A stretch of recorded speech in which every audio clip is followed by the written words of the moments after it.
In this video, we're still working with a variation of the loops enclosed in a form, and I'm going to draw the form that we're going to work with today. So we start off with creating a little loop, come down into another loop, and then we go back out. And we come round and go back down under our first loop, go back up and create a loop, and then we create a diagonal line down. Then we create a loop, and then we come out to the side and create a loop, and then we come round and create a loop that encircles the form.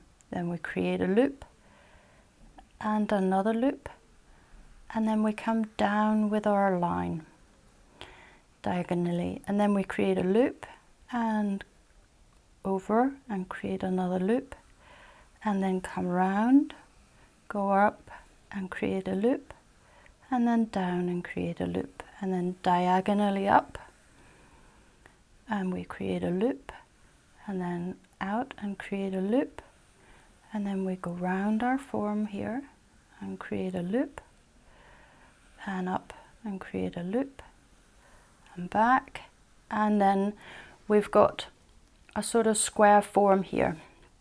Now, I want to just run through this again so that you can see how it's done. So you start off, basically we start off with creating loops here that I would call vertical. And these loops here are horizontal, and these loops down here are sort of vertical. So you start off by creating your vertical loops, you come round your form, and then you come down and create your loops. Exactly, actually, as if we were doing the first form that we made, where we just did it enclosed in one. We had the double loops, but here instead, when we come round, we go diagonally down, and then we go into our horizontal loop. And I think it's nice to think of this as a horizontal set of loops, because you do have to switch your brain from kind of working vertically with the loops to suddenly working horizontally with the loops. So I think it can maybe help think of it like that. And then you go down, diagonally down, and then here, as you can see, actually I could sort of definitely go over my loops here and come around. Here we're in the vertical, and then you go down, and then diagonal line up, and here we're back to the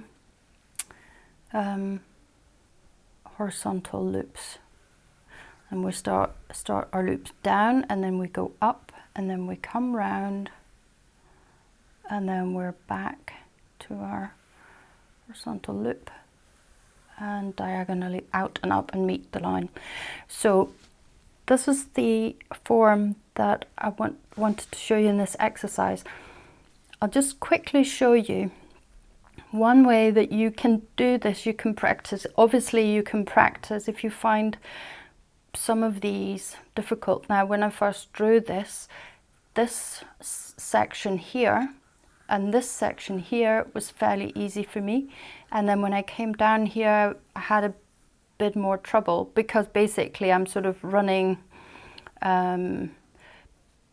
contra to what I had been doing here. So of course, if you're finding that one of these is causing you difficulty, then you can always sort of say, okay, well, I'll just draw this part of it and just practice this part of it. And then what you would do is you would say, okay, so I'm coming in from in this case from the right. So I'm coming in from the right, creating my first loop, and then I'm crossing over and creating my loop, and then down, and then up, creating a loop, and then down, creating my loop, and then I'm diagonally out of my loop again.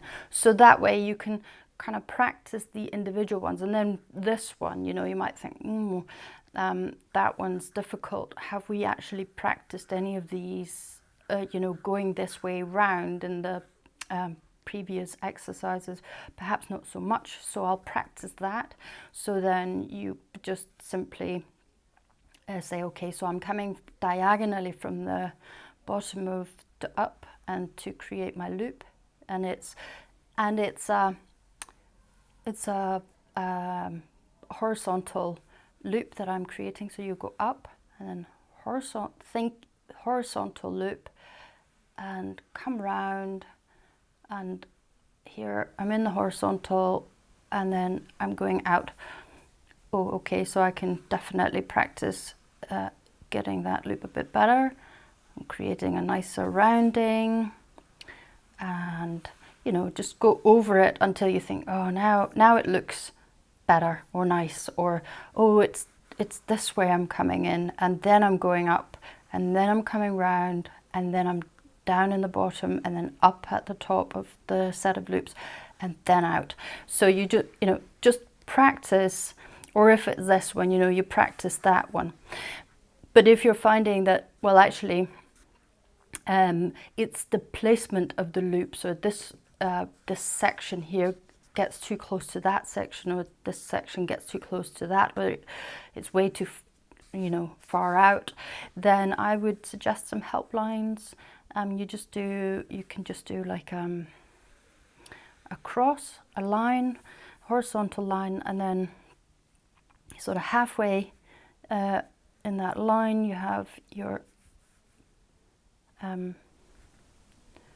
horizontal line. Did I say horizontal line? I meant vertical line. So you have your vertical line first, and then your horizontal line. And I think actually maybe that got a little bit too long, a bit too far out. So so I want my line to be roughly the same length, you know, across, that's sort of the same length. And then what you do is you have your loops on either side of these lines might be a help for you. So that then would look like this. You would draw your first loop at the top, you would cross over and create your loop here. And then you'd come round and you'd create your loop here and cross over to the other side and create a loop, then diagonally down, and then you'd have your first loop above the line here. So then you'd have your first loop here, cross over the line, create a loop here, and then you come round, you have your next loop above the line again, and then go below the line, create a loop, and then you diagonally down, and then you don't want to cross the line, you just want to go up, create a loop, and then cross the line and go down and create a loop, or up in this case, come round, and then you create a loop above this, below, above, whichever way you're thinking of it as you come round, and then you create a loop here, and then you cross diagonally up, and then you create a loop, and then you cross over your line, create a loop, and then round, and then you create a loop, and over the loop and create a loop, over the line and create a loop, and then you basically have to meet up with that line. So here, as I hope you can see now, obviously depending on how far in you draw your loops, they should be roughly spaced in the right kind of way. This is only to help you to place the loops and the rounded bits correctly. It's not for you to hang on to this. The idea, an ideal thing is for you to be able to bind and release, and then come down and bind, and then release, and then slow down and bind, and you release in the round, and you bind in your loops, and then you release down. So then once you've got the whole form that you can work with, then you can start working with it rhythmically. So then you slow down in your binds, and then you release in the round, and then you slow down to bind, making your loops, and then you can release in the straight section, and then you slow down, and then you release in the round, and then you slow down to do your bind, release. So release in these straight sections and rounded bits, and then you bind, you slow down to bind when you come to your loops. Okay, so that's the exercise for this week. I'll be back next week with a new variation.